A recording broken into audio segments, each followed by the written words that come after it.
अस्सलाम वालेकुम नाज़रीन। नए चीफ जस्टिस याह्या अफरीदी ने आते ही दो बड़े सरप्राइज़ दिए हैं, दो बड़े हुक्म और दो बड़े फ़ैसले किए हैं। हुकूमत की उम्मीदों पे पानी फेर दिया है।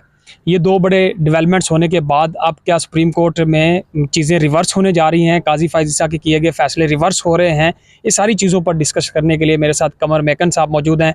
सुप्रीम कोर्ट को बड़ी गहराई से देखते हैं, आप इनको सुनते भी हैं। जैसे याह्या अफरीदी जिनको हुकूमत ने इनका चुनाव किया और उसके बाद इन्होंने आज एक तो प्रैक्टिस प्रोसीजर बिल की कमेटी तब्दील करके मुनीब अख्तर साहब को उसमें डाल लिया है। सुप्रीम जुडिशल कौंसिल में भी जो है बड़ी डेवलपमेंट्स हो गई हैं। तो आने वाले दिनों में क्या चीज़ें सुप्रीम कोर्ट में जो एक बार जजेस के इख्तलाफात थे और बहुत सारी चीज़ें बिखरी हुई थी, क्या वो संवर जाएंगी और जजेस दोबारा एक यूनिटी के साथ चलेंगे? ये मैसेज दिया गया। लेकिन चीफ जस्टिस याह्या अफरीदी ने आते ही कुछ ही घंटे बाद हल्फ उठाने के बाद कमर मैकन साहब ये बड़ा फैसला कि प्रैक्टिस प्रोसीजर बिल की कमेटी तब्दील होगी और फुल कोर्ट भी बुला लिया। ये सारी डेवलपमेंट्स किस तरफ जाएंगी, क्या किस चीज़ का इंदिया दे रही हैं? देखिए मुझे मैंने अभी से थोड़ी देर पहले ना एक ट्वीट भी किया है। मेरी ज़ाती राय है, किसी का इसके साथ इत्तेफाक करना ज़रूरी नहीं है। मुझे पता नहीं क्यों सारी चीज़ें ना आर्जी लग रही हैं।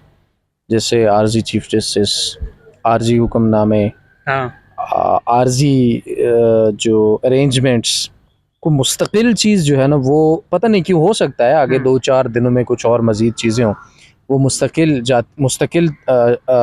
शक्ल इख्तियार करती हुई नज़र आ जाएं। शायद इसमें यह भी हो सकता है कि जो चीफ जस्टिस याह्या अफरीदी हैं वो सीनियरिटी के असूल को बड़ा अप्रिशिएट करते थे और वो बड़ा इसको रिगार्ड करते हैं। अब चूँकि मुल्क का कानून जो है वो पार्लियामेंट ने तब्दील कर दिया है, आइन में तब्दीली कर दी है, तो उसका तरीक़ेकार भी अब चीफ जस्टिस की तकर्री का तब्दील हो गया है। तो अब जब तक आइनी तरमीम है तब तक जो चीफ जस्टिस हैं वो याह्या अफरीदी साहब हैं, तो वो ये तो नहीं कह सकते कि मैं चीफ जस्टिस नहीं बन सकता। और फिर जब उनको ये पता चला कि आपको चीफ जस्टिस बनाया जाएगा तो ज़रा ये भी बताते हैं, तो उन्होंने कहा कि ठीक है, सही है, let's see how the cat jumps. तो फिर हुकूमत ने बना भी दिया। लेकिन इसमें यहाँ पर एक बात मैं आपको ज़रूर बता दूँ कि हुकूमत का जो ब्लफ था ना वो नाकाम हुआ है। हुकूमत ने एक ब्लफ मारा था याह्या अफरीदी साहब को चीफ जस्टिस नामजद करके कि ये रिक्यूज़ कर देंगे। ये कंफर्म हो गया था हुकूमत को कि ये रिक्यूज़ कर देंगे, इनकार कर देंगे, और उसके बाद क्या होगा कि हम किसी न किसी तरह से अमीनुद्दीन साहब के लिए रास्ता हमवार करेंगे, मुनीब साहब को भी आउट करके। तो फिर अमीनुद्दीन साहब का जो प्लान था उससे कबल ये सारा प्लान फिर जजों के पास भी ज़ाहिर पहुँच जाता है। तो फिर बताया ये जाता है कि एक बड़ी अहम मीटिंग हुई। उस मीटिंग के अंदर मंसूर अली शाह साहब, मुनीब साहब, याह्या अफरीदी साहब और भी सीनियर तरीन जजेस अतर मिनल्ला समेत जस्टिस आयशा मलिक साहब, तमाम लोग मौजूद थे। तो फिर वहाँ पर ये चीज़ डिसाइड कर दी गई थी और इस चीज़ पर फैसला हुआ कि भाई ये जितनी भी गेम प्लान चल रहा है अदलिया के ख़िलाफ़, इस वक्त अदलिया के ऊपर जो हमले करने की कोशिश हो रही है, इसमें जो कुछ वो करना चाहते हैं वो कर लें। दो चीज़ें डिसाइड हुई कि जिसको भी चूज़ किया जाएगा वो चीफ जस्टिस बनने से इनकार नहीं करेगा, सो नो रिक्यूज़ल। दूसरी ये चीज़ डिसाइड हुई कि भाई किसी भी किस्म का कोई इस्तीफ़ा नहीं देगा, सो नो रेजिग्नेशन। तो जो हुकूमत की ये ख्वाहिश थी कि हम जब ये काम करेंगे तो अगर याह्या अफरीदी साहब रिक्यूज़ कर देंगे तो अमीनुद्दीन साहब को लगाने का हमारे पास चांस होगा, और फिर अगर हम याह्या अफरीदी साहब को लगा देंगे तो दूसरा एक तीर से दो शिकार ये हो सकते थे कि मंसूर साहब और मुनीर साहब इस्तीफ़ा दे देंगे। तो वो दोनों में से कोई काम भी नहीं हुआ। तो हुकूमत ने जो ब्लफ का पत्ता फेंका था वो नाकाम हो गया। याह्या अफरीदी साहब ने एक्सेप्ट कर ली एज अ चीफ जस्टिस, उन्होंने नामजदगी को एक्सेप्ट किया। आज उन्होंने हल्फ भी उठा लिया है और उनके हल्फ के बाद आने वाले पहले फैसले कोई बहुत ज़्यादा इंडिकेशन तो उससे नहीं मिलती कि आगे क्या होने जा रहा है। लेकिन आज सुप्रीम कोर्ट के अंदर क्या हुआ, क्या हमने महसूस किया, उन चीज़ों को देखकर हमें, मुझे ज़ाती तौर पर लगता है, जो मैं शुरू में कह रहा था कि आर्जी चीज़ें हैं शायद जिनका हक बनता था। अब याह्या अफरीदी साहब भी तो ये समझते हैं ना कि भाई, अब मैं एक और बात बता दूं, इस बात को कंप्लीट कर लूं बल्कि पहले कि सीनियरिटी का असूल है। अब मंसूर अली शाह साहब ने ज़ाहिर है चीफ जस्टिस कब बनना है, कब से बातें हो रही थी। उससे पहले एजाजुल एहसन साहब थे, वो इस्तीफ़ा दे के चले गए। मंसूर अली शाह साहब, फिर मुनीब साहब ने बनना था पहले के कानून के मुताबिक, फिर उसके बाद नंबर आना था जस्टिस आयशा मलिक साहिबा का, जस्टिस शाहिद वहीद साहब का नंबर आना था। तो अब देखिए ना, वो जहां जहां तक पहले पता था कि इन्होंने चीफ जस्टिस बनना है, तो एक दिल में एक उम्मीद, जाहिर है अपना एक मंजिल नजर आ लेगेसी, रही। अपना एक जो आपने आइन और कानून के मुताबिक जिंदगी गुजारी होती है, आपने अदालत के अंदर सर्व किया होता है, तो एक आपका गोल होता है कि यार आपको रिगार्ड किया जाएगा, और एक वक्त होगा जब आप चीफ बनेंगे उस इदारे के जिसमें आपने इतने सालों से सर्व किया होगा, तो ये बड़े ऑनर की बात होती है। तो उस ऑनर के लिए जाहिर है सबका माइंड कहीं ना कहीं तो बना हुआ होगा। तो उन चीज़ों को याहिया अफरीदी साहब ने अब जाहिर है वो चीफ जस्टिस बन गए, तो मुझे जो चीज़ें महसूस हो रही हैं वो ना कुछ रिवर्सल की तरफ जाती हुई महसूस हुई हैं। हाँ। अब ये मेरे एहसासात हैं, मेरी फीलिंग्स है। अब ऐसा होता है नहीं होता, ये बात की बात है। उसकी वजह क्या है? उसकी वजह यह है कि आज सदर हाउस के अंदर जब तकरीब हलफ बर्दारी होगी, तो तकरीब हलफ बर्दारी के बाद चीफ जस्टिस याहिया अफरीदी साहब किसी से नहीं मिले, किसी से तस्वीर नहीं बनवाई। भाई अगर मैं चीफ जस्टिस बनता या कोई भी ऐसा बंदा जो इतनी सर्व करके आया और चीफ जस्टिस बने, तो वो जाहिर है उस मौके को अप्रिशिएट करेगा, एंजॉय करेगा, सबके साथ बैठेगा, तस्वीर बनवाएगा, रिकॉर्ड का ऐसा प्रोटोकॉल भी होता है। काजी साहब अपनी जिस तरह अहलिया के साथ आके उन्होंने अहलिया के साथ उन्होंने तो हल्फ उठा लिया था। हाँ। लेकिन बाहर ये भी उनका अपना एक था। अब खैर वो चले गए हैं, तो वो जब जा चुके हैं तो उनका जो फैसला है उसके ऊपर तो हम तनकीद करेंगे, लेकिन मेरे ख्याल में जो बहुत ज्यादा चीजें थी वो मैंने तो कम से कम रोक दी है कि भैया वो चले गए, खत्म, माजी का हिस्सा हो गए, माजी फाइजीसा हो गए हैं। अच्छा, मैं अब वहाँ पर क्या हुआ कि याहिया अफरीदी साहब ने कोई तस्वीर भी नहीं बनाई। इवन ये भी खबरें आ रही हैं कि army chief general Asim Munir साहब वहाँ पर मौजूद थे और भी अहम शख्सियात थी, कहीं पे कोई तस्वीर नहीं बनवाई गई। वहाँ से वो बहुत जल्दी वापस भी आ गए। वापस आने के बाद उनको जब गार्ड ऑफ ऑनर पेश करने के लिए सलामी वगैरह दी गई और फिर ढोल बजाने का वक्त आया, तो उन्होंने मना कर दिया कि बस जी ख़त्म, ठीक है अब सारे आप जाएं, बहुत शुक्रिया, मेहरबानी। जजीला असलम साहिबा जो रजिस्ट्रार सुप्रीम कोर्ट है, उन्होंने गुलदस्ता पेश किया, वो लिया। अच्छा, उसके बाद भी उन्होंने कोई फ़ोटो सेशन नहीं किया। अब ये उनकी ज़ाती चॉइस भी हो सकती है, लेकिन हम इस चीज़ को इस तरह से लेते हैं कि कुछ ना कुछ इंडिकेशन महसूस हो रही होती हैं। उन्होंने गार्ड ऑफ ऑनर समझ लें कि आधा मतलब लिया और कहा कि ठीक है जी बस कर दे, रोक दिया, वापस भेज दिया। फिर कोई तस्वीर ऑफिशियल फोटोग्राफर से भी नहीं बनवाई, ये भी एक थी।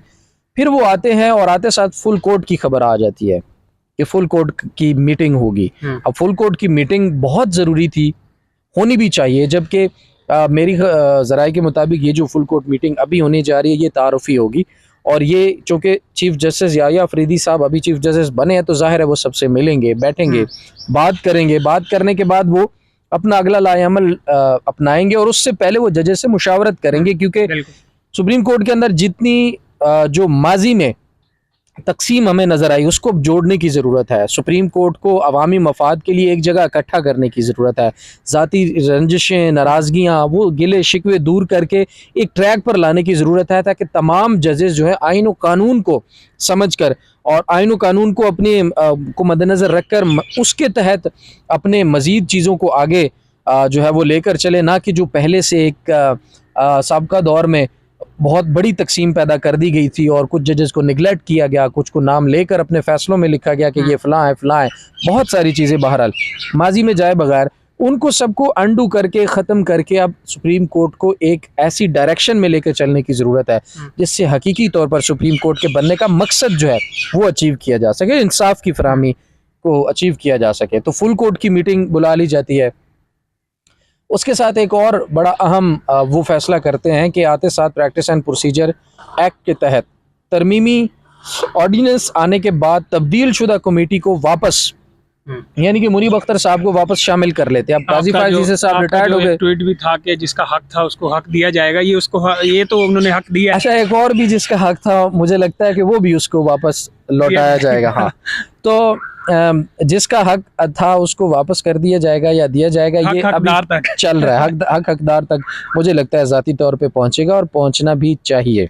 देखिए, जुडिशरी के अंदर अगर हुकूमत कहेगी कि जी आप ऐसे फैसला करें, आप इस तरह से बेंच बनाएं, इस बेंच का सरबराह फलां होगा, इस बेंच के अंदर फलां चीज़ें इस तरह से होंगी, ये तरीक़ेकार तो पार्लियामेंट का नहीं होगा। फिर आईनी मामलात में पार्लियामेंट तो अपने मर्जी के फैसले पार्लियामेंट के अंदर ही बैठ के कर ले, उसको यहाँ पर जजेस के पास भेजने की वो फैसलों की क्या ज़रूरत है। और जब आप चाहें कि ये कानून हमारे ख़िलाफ़ है, आप उस कानून को बदल लें। ये देखिए, ये एक आज़ाद अदलिया की एक अपनी खुशबू है, एक अपनी सेंस है, एक अपनी फीलिंग है, आज जब उसके ऊपर हमला करते हैं और अदलिया के पर काटने की कोशिश करते हैं और वो अपनी मर्जी से काम नहीं कर सकती बल्कि वो डायरेक्शन पे काम करेगी और उसमें एमएनएज और एमपीएस बैठे होंगे, सेनेटर बैठे होंगे और वो बताएंगे कौन सा बेंच बनेगा, तो ये तो आज़ाद अदलिया के वाज़े तौर पर खिलाफ है। अच्छा, 26वीं आईनी तरमीम। थोड़ा सा रोक के बीच में एक और जी, जी। पूछ लूं कि ये परिंदे भी बड़े खुल के बोल रहे हैं, उड़ रहे हैं, ये अच्छा। सुप्रीम कोर्ट में ये क्या साथ साथ अच्छा, हर जगह पर मुझे जो है ना, मैं जिस तरफ भी देखा ना सुप्रीम कोर्ट के अंदर, चेहरों पर खुशी थी, हाँ, चेहरों पर ताजगी थी, लोग खुल के घूम रहे थे, खिलखिला रहे थे और बड़ा एक मज़ेदार किस्म का माहौल था। परिंदों की आप खुद सुन रहे हैं चहचहाहट भी इस वक्त सुप्रीम कोर्ट में है।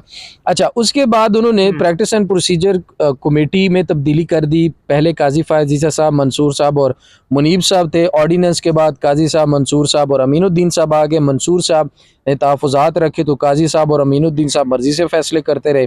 लेकिन अब चीफ जस्टिस याहिया अफरीदी साहब ने चीफ जस्टिस बनते ही पहला इंतज़ामी ऑर्डर जो जारी किया, वो उन्होंने अपनी प्रैक्टिस एंड प्रोसीजर इंतज़ामी कमेटी को वापस मुनीब साहब को शामिल कर लिया। अब इस कमेटी के मुताबिक अब सीनियर तरीन 3 जजेस बैठे हुए, किसी का एतराज़ ही नहीं कि किसको शामिल किया किसको नहीं। हालांकि कानून के मुताबिक अब भी याहिया अफरीदी साहब जो है वो मुनीब साहब की जगह किसी और को रख सकते थे, लेकिन उन्होंने ये एक बड़ा प्रिंसिपल और बेहतरीन स्टांस लिया है और मुनीब साहब को वापस शामिल कर लिया। और ये अच्छा एक शगुन है सुप्रीम कोर्ट के लिए, क्योंकि अब सीनियर तरीन जजेस बैठेंगे, इंतज़ामी मामलात भी देखेंगे और आगे भी। और आपको ये भी बात बताऊं, सिर्फ अभी नहीं, काजी फायज़ ईसा साहब तो खैर अब चले गए, लेकिन मंसूर साहब, याहिया साहब और अतर मिनल्ला, ये सब बड़े आपस में बड़े अच्छे कॉलेज के टाइम से दोस्त हैं।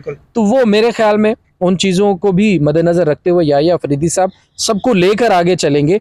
और अगर ये प्रैक्टिस एंड प्रोसीजर कमेटी में मुनीब साहब की वापसी हो गई है, तो अब अगर इंतज़ामी मामलात को अगर देखा जाए और फुल कोर्ट मीटिंग में ये मामला है और ऑर्डिनेंस उड़े और उस कमेटी पहले वाली के फैसले उड़ जाए, फिर 63A का फैसला कहाँ होगा वो उड़ सकता है, वापस आईनी तरमीम तक मामला जो है वो जा सकता है। और आईनी तरमीम अगर कलअदम हो गई तो फिर आप मुझे खुद बता दें कि वो जो मेरी फीलिंग है, वो जो मुझे गट्स हैं कि शायद फुल कोर्ट आईनी तरमीम को जब कलअदम करा, क्योंकि इसमें खामियां हैं, इसलिए नहीं कि ये फ़ायदा मंद है, इसलिए हम कहते हैं कि इसको दुरुस्त होना चाहिए, बल्कि इसको दुरुस्त करने के बजाय इसको कलअदम करें और दोबारा से अगर आईनी तरमीम करनी भी है, सब स्टेक होल्डर्स को लेकर बैठकर बात करके ऐसी आईनी तरमीम लेकर आए जिनके ऊपर सवालात ना उठें।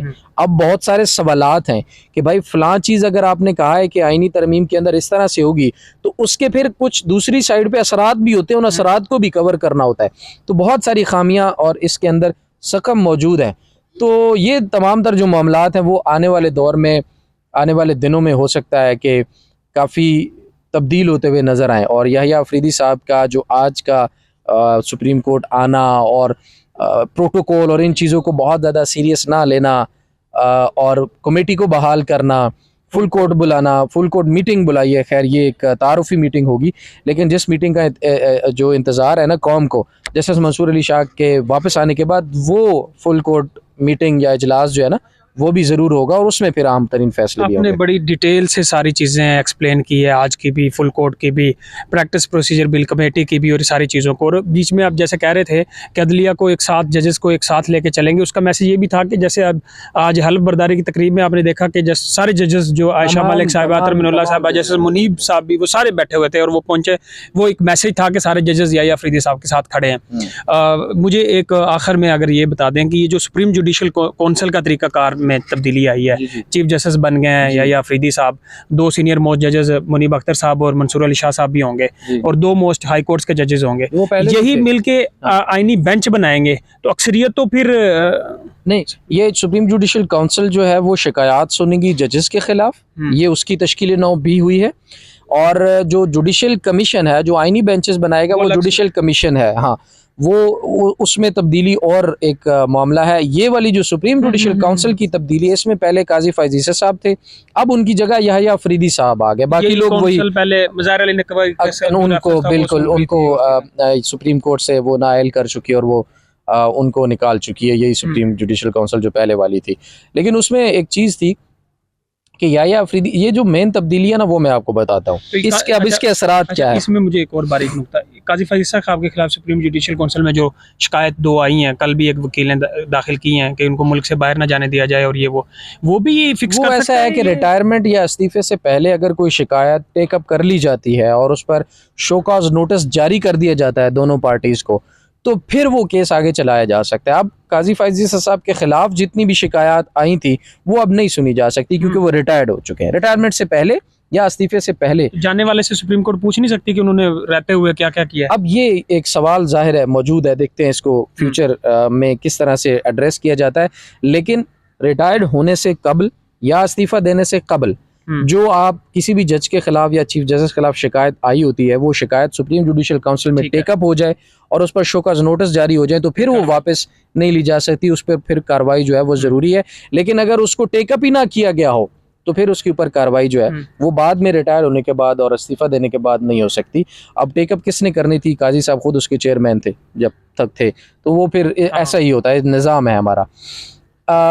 तब्दीली जो है ना वो मैं आपको बात बता दूं, आपको याद होगा लाहौर हाई कोर्ट के अंदर जैसे सालिया नीलम साहिबा को जब चीफ जस्टिस बनाया गया, सीनियर तरीन 2 जजेस को बाईपास करके उनको चीफ जस्टिस बना दिया गया, तो वहाँ पर जो सीनियरिटी लिस्ट है वो जैसे सालिया नीलम साहिबा और उनके बाद जो 2 सीनियर जजेस थे ना उनको सीनियरिटी लिस्ट में रखा गया है। लेकिन सुप्रीम कोर्ट में जस्टिस मंसूर और जस्टिस मुनीब को बाईपास करके बनाया गया है जस्टिस याह्या अफरीदी को। लेकिन चीफ जस्टिस याह्या अफरीदी ने एक अच्छा काम ये किया है, बेहतरीन काम ये किया है कि उन्होंने सीनियरिटी लिस्ट को तब्दील नहीं होने दिया।